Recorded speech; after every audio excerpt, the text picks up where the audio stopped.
ঝিনাইদহে শ্রমিক সমাবেশ অনুষ্ঠিত। আন্তর্জাতিক শ্রমিক দিবস উপলক্ষে ঝিনাইদহে শ্রমিক সমাবেশ অনুষ্ঠিত হয়েছে।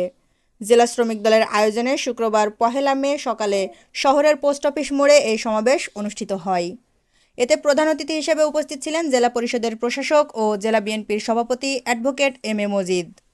সে সময় প্রধান অতিথির বক্তব্যে জেলা পরিষদের প্রশাসক ও জেলা বিএনপির সভাপতি অ্যাডভোকেট এম এ মজিদ বলেন, বর্তমান সরকার সকল শ্রমিকদের জীবনমান উন্নয়ন এবং নিরাপদ কর্মপরিবেশ নিশ্চিত করার জন্য কাজ করে যাচ্ছেন। পাশাপাশি ন্যায্য মজুরি, কর্মঘণ্টা নির্ধারণ এবং শ্রম আইন বাস্তবায়নের ওপরও বর্তমান সরকার জোর দিয়েছেন।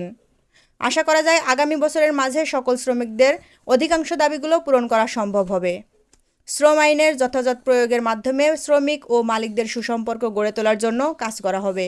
শ্রমিকরা যাতে নির্যাতনের শিকার না হয় সেদিকেও খেয়াল রাখা হবে।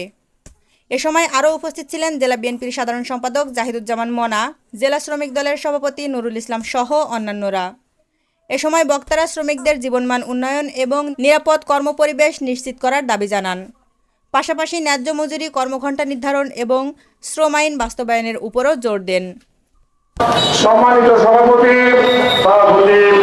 ঝিনাইদহ